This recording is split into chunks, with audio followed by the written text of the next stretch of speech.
Ei galera, beleza?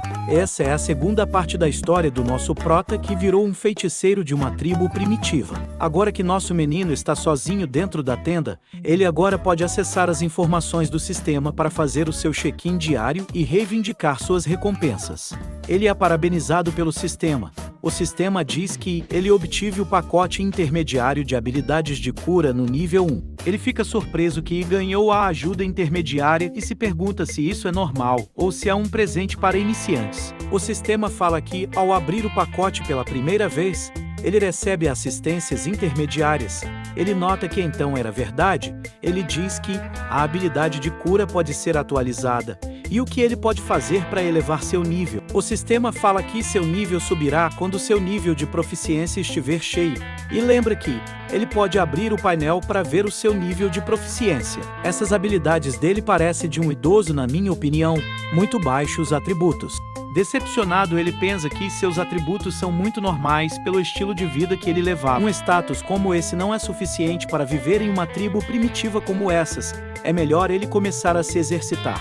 Em um outro lugar na tribo, algo interessante acontecia. O chefe da tribo estava sentado com um atual feiticeiro. O feiticeiro pega umas pedras que mais se parece com a bandeira do México e dá uma espetada na mão. O chefe da vila fala para o feiticeiro que a identidade do Subai é desconhecida e pergunta se ele pode mesmo se tornar o feiticeiro. O feiticeiro diz que eles estão sem tempo e que em toda a vila, só ele tem talento para feitiçaria. O feiticeiro começa a tossir forte e o chefe da vila fica preocupado com sua saúde e fala para ele prestar mais atenção em seu corpo. Olhando o sangue em sua mão, o feiticeiro vê que realmente já não está muito bem. Ele diz que não importa o que ele faça, não aguentará por mais alguns dias. O chefe fala que isso é tudo culpa deles, por causar tantos problemas a ele. Se eles fossem mais fortes, ele não teria se machucado tanto quando foi proteger todos da tribo das cobras negras. O feiticeiro Boca de Pelo fala para ele não pensar muito nisso, que agora eles têm coisas mais importantes para pensar. Quero que faça logo, faltam 3 dias para a cerimônia de sucessão. O chefe fica surpreso e pergunta por que tanta pressa, eles ainda nem investigaram Subai ainda. Pode ser que ele seja da tribo das cobras negras. O feiticeiro diz que a tribo da cobra negra não era capaz de criar alguém limpo e com a pele macia, e que ele anda observando a alma do Subai. Não há nenhuma maldade nele. Sua alma também é limpa como um rio, sem vestígios de sujeira. Ele pode ser de uma tribo lendária. Nada mais importa desde que ele não seja maligno, você deve protegê-lo. Subai passa um frio danado na tenda da filha do chefe. O chefe da vila fala que tudo bem então, ele vai fazer os preparativos para a cerimônia de herança. O feiticeiro diz a ele que há mais uma coisa. O dependente de um feiticeiro muitas vezes tem um talento extraordinário. Seria melhor se tivéssemos muitas gerações de feiticeiro. Ele diz para ficar tranquilo que ele sabia o que ia fazer.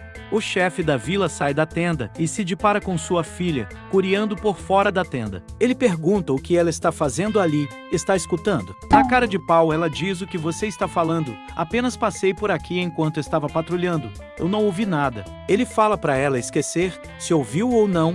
Ele diz que tem uma tarefa importante para ela agora. Empolgada, ela diz se é uma missão importante e que finalmente ele reconheceu seu potencial. Seja qual for a missão, ela cumprirá. O chefe só observa e procura as melhores palavras para dizer a ela. Então ele fala para ela se casar com um feiticeiro e ter um filho dele, e que quanto mais melhor. Meus amigos, ela perde até o rumo de casa. Muito nervosa, ela diz ao pai dela o que ele está falando. Ela só se casaria com alguém que pudesse vencer ela. Ela diz que ele é magro e fraco, não tem como ele vencer ela. O pai dela fala que quem iria vencer ela? Quantas pessoas na tribo era capaz de vencer ela? Ela pode facilmente matar eles. Ele manda ela se apressar e acasalar com ele. Ela já tem 19 anos e já está na hora de ter alguns filhos. Ela sai correndo e fala pro seu pai que não quer ter filhos e sim ficar mais forte para se vingar da tribo das cobras negras. O chefe fica boladão e fala para ela não correr, senão vai bater no bumbum dela, e ela mete o pé de lá dando risada. O feiticeiro fica escutando a confusão dos dois lá fora da tenda. Ele diz que eles são tão energéticos. Adoraria ver eles crescerem cada vez mais. Farei o meu melhor para ajudar no progresso das novas crianças. No dia seguinte, Subai sai da tenda da gatinha. A noite dele não foi das melhores. Infelizmente, ele passou um frio danado. Ele se pergunta se esse lugar estava habitado antes. Tem muitos danos e buracos. A noite que passou ele quase congelou até morrer. Ele tem que tampar esses buracos para evitar o vento de entrar. Subai vê que a filha do chefe está de volta e pede para ela o ajudar a tampar os buracos da tenda. Gaguejando de nervoso ao ver o Subai, ela imagina os filhos deles dois, enquanto ela era muito feliz com um bebê nos braços. Envergonhada com o que acabou de pensar, ela diz que não quer estar do lado de um homem magro feito ele e dar uma bofetada na costa dele. Foi tão forte que ele cuspiu molho de tomate. Limpando a boca, ele pergunta do que ela está falando. Ele só quer a palha. Envergonhada ainda, ela pergunta para que ele quer palha. Deitado no chão depois do tapa, ele diz que claro que é para cobrir isso. Tem muitos buracos na sua casa. Mudando de humor novamente, ela diz que é só isso e então ela vai ajudar. Nosso prota diz em pensamento se está imaginando coisas ou o comportamento dessa garota ficou bem ruim. Ela sai andando fazendo birra e ele todo lascado do tapa que levou. Algo chama a atenção do Subai. Tem duas crianças dormindo embaixo de uma tenda ao relento sem nada para se aquecerem. Chegando mais perto, ele vê que são duas garotas e pelas condições deve ser plebeus. A garota fala para ele que a maioria das pessoas não tem uma casa e que as peles de animais são caras. Então elas que têm que caçar. Mas não se preocupe que você é mais importante que eles.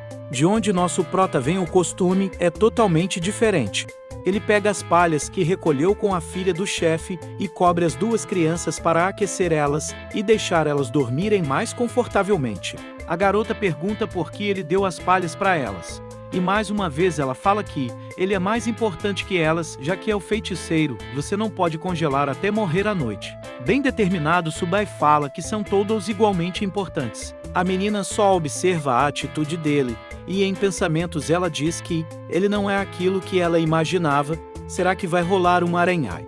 O vigilante grita lá do alto que o esquadrão de caça está voltando. Os aldeões gritam alegremente que agora tem o que comer. O esquadrão chega com alguns animais abatidos para alimentar o pessoal da vila. A senhora fica muito feliz e a outra demi-humana fala que as crianças não irão passar fome. Subai pergunta à gatinha se tem uma divisão de comida na vila e ressalta que ele não comeu nada o dia inteiro. Ela diz que sim, especialmente as carnes. A maioria deve ser distribuído aos guerreiros totens e uma pequena parte é dada aos reservistas e às crianças. Ele pergunta e as mulheres e os mais velhos, ela fala que eles podem comer ocasionalmente. Geralmente eles comem frutas silvestres e geralmente não estão de barriga cheia. Além disso, só podem comer metade da presa, o restante deve ser seco e será comido pela equipe de caça quando sair. Fontes de alimento totalmente dependente de um pequeno grupo de soldados, tão aleatório e nada estável. Ele pergunta a ela se eles fazem agricultura e criam animais para servir de fonte de alimento depois. Ele fala que, se eles começarem a cultivar, poderá estabilizar as reservas de alimentos da aldeia. Ela pergunta o que é a agricultura e por que manter os animais, se eles nem têm o suficiente para comer. Ele se lembra de onde está e seria pedir demais que ela soubesse sobre essas coisas. Ele pensa em como explicar isso, e ele tem medo que o porco fosse abatido pela noite e nem daria tempo de criar para comer depois. O guerreiro vem se aproximando dos dois enquanto eles estão distraídos conversando. O guerreiro com cara de leão pergunta à filha do chefe quem é esse garoto porque ele nunca tinha visto ele na aldeia. O guerreiro, fazendo aquele suspense, imagina será que ele põe o porco abatido no chão devagar. Mudando de expressão, ele pergunta se o chefe da aldeia encontrou um companheiro para ela. Com muita vergonha, ela pergunta ao seu tio por que ele disse isso. Todo santo dia ele fala sobre isso, quando é que eu irei me casar. Ele é o herdeiro do feiticeiro. Ela se espanta e fala que o herdeiro do feiticeiro, onde ele está é que ótimo, a esperança para a continuação da aldeia. Esse outro caçador fala que esse herdeiro é muito magro e deve comer muita carne e vai dar esse porco a ele também. Todos dizem que o destino da tribo depende dele e ele tem que se alimentar bem. Nosso prota agradece pela atenção. Subai pergunta à filha do chefe se eles são sempre assim gente boa com seus convidados. Ela diz o que Vicky está pensando, claro que é só com você, porque você é o futuro feiticeiro da nossa tribo. Um garotinho se aproxima dele com uma ave abatida em sua mão. Sorrindo, ele diz que a carne dele também é para o feiticeiro. Nosso prota observa o gesto honroso do menino e sua adoração pelo feiticeiro.